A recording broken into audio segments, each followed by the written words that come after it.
Hey guys, and welcome back to the channel. I'm Zmore, the Dad in DPS, and we're back once again with another episode of The Good, the Scrap, and the Scrip, a series where I test the weapons of Appalachia and see if they do well.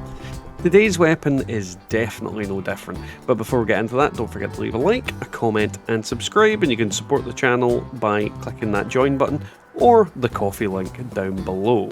So, what have I got today?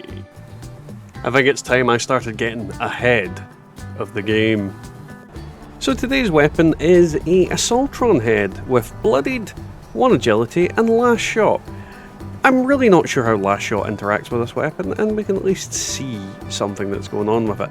Now don't get me wrong, these weapons are not the most practical. Ever. They are never the most practical weapon. It's going to be a weird video.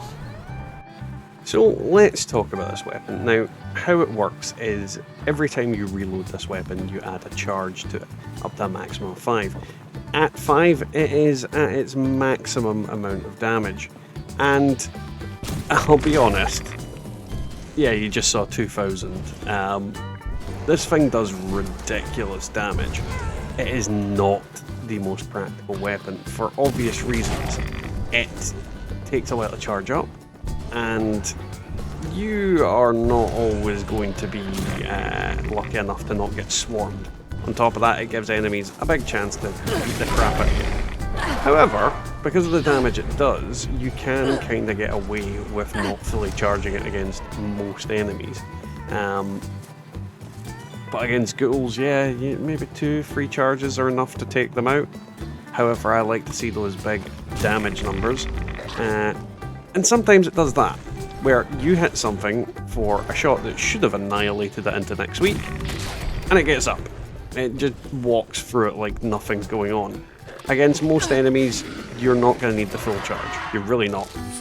But the damage does bug out a lot, so you do need to be careful. I do not recommend using this weapon in the situation I am currently using it in, on the basis that you can quite easily get swarmed by enemies and quite easily get your face punched in. However, if you're careful, you back off and kind of maintain your distance, you're able to get some decent shots in and kind of make chumps of all these enemies. Ammo-wise, relatively easy to come by. I mean, it is just fusion cells. And the damage you can do with this weapon is actually impressive. It's like impressive and look how big my numbers are kind of way. Don't get me wrong, you don't need these numbers against the current enemies I'm fighting. I just kind of want to show off what it can do. And as I said, you do need to be careful that you aren't getting swarmed.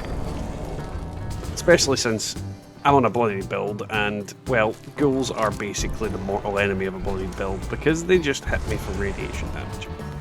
It's a weird weapon, it really is, and I don't think I would ever... Just phased him out of existence. I don't think I would ever call this weapon practical, but it's certainly interesting. It's not a good weapon. It does a lot of damage though, like a black powder rifle in that sense. Now we're just flashing the build up. As you guys know, I don't really put much emphasis into them in my videos. If you want a pistol build, there is a more conclusive one on one of my other videos. But yeah, this is the build I'm currently using, so you get an idea of why the damage is the way it is. So we are back with the big stinky that is Jeff, and I'll be honest, he's never happy to see me. So let's see how this goes. That didn't do anything to him. What are you doing in my swamp? Oh, god damn it. Oh, Jeff, why? Why, Jeff? Why do you randomly not take damage? Oh, god damn it, I'm gonna go for his torso or his legs. Yep, that didn't do jack. And that's the big kind of problem with this gun, is if you miss, you are left vulnerable for a big portion of time. On top of that, Jeff is not taking any damage at the moment. If I miss them or not, I'm really not entirely certain. It's just not doing damage. And that's the kind of problem with this gun, is it just randomly decides not to do anything. There we go, torso. And that's a full barrage of it in his torso, and it's only doing 400. As I said, not practical at all. If we were hitting the head, we'd be doing more, but it just doesn't seem to want to hit the head. And Jeff's decided to let me just unleash hell on him. And that's the kind of problem with this weapon, is it just randomly decides to work or not. You know, like I can manually aim it apparently, and it's fine. But if I try and aim it with that, it'll just miss. And like, why is that? Why is that a thing? Why do some shots in VATS just disappear in Tifa? And don't get me wrong, I know it's 95% chance. But you'd think with a 95% chance, out of like, what, the 5-6 shots I took there, one of them would have hit him. Either way, I think this gun has some severe problems. And Jeff is buggy at the best of times, but with this gun he's especially buggy. And after Jeff, we move on to the Queen. Now, I'm using this weapon in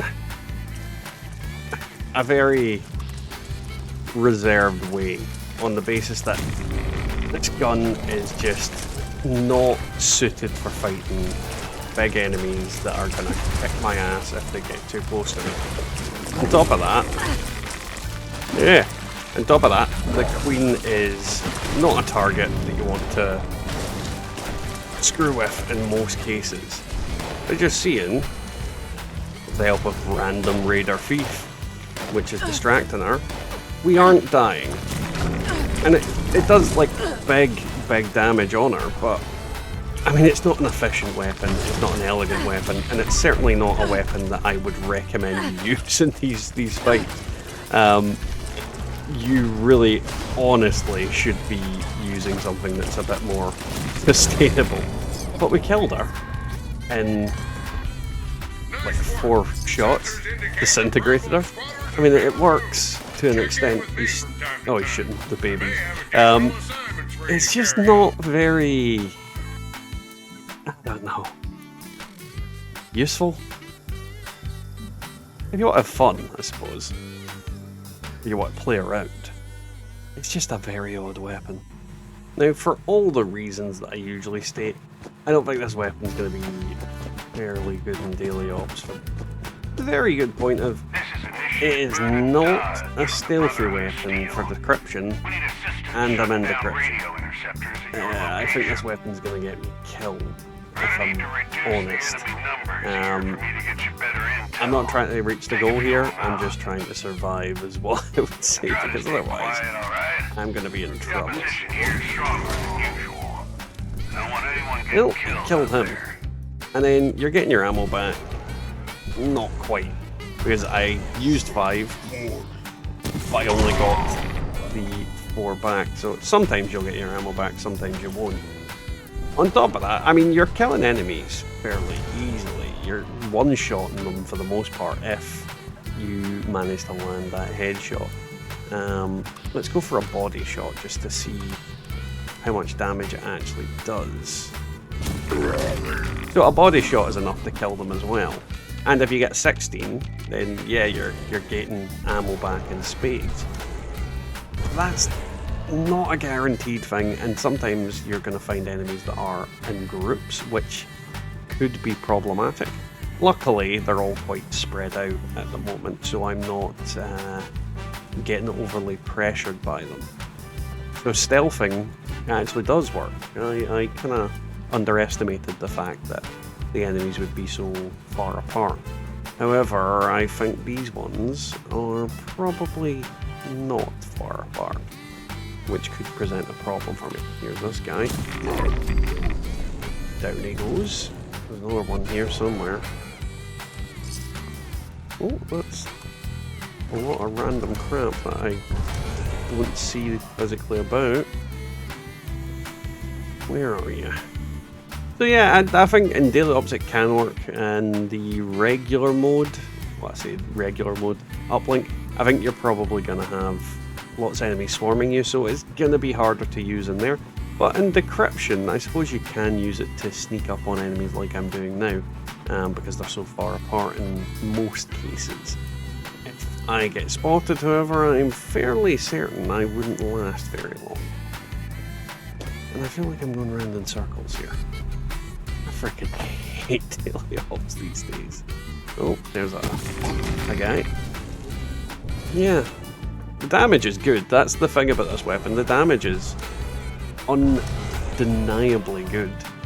It's just not a practical weapon. I mean, just why don't you wait until I load 5 rounds into this thing so I can one-shot you, please?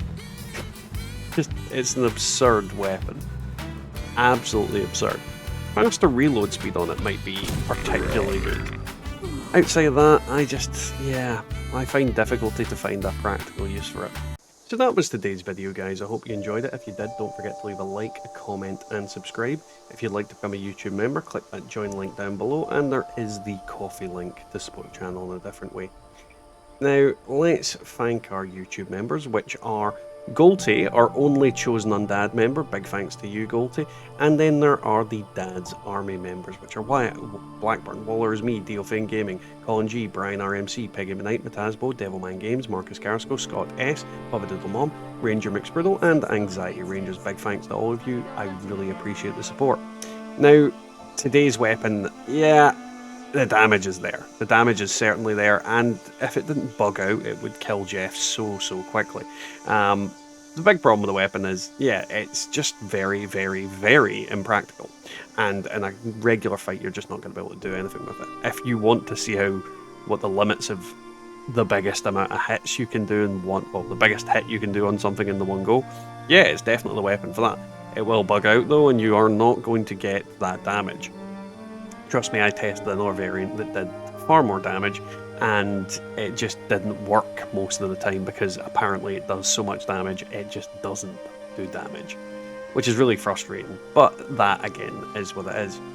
Anywho guys, I'll catch you all next time in the Wasteland.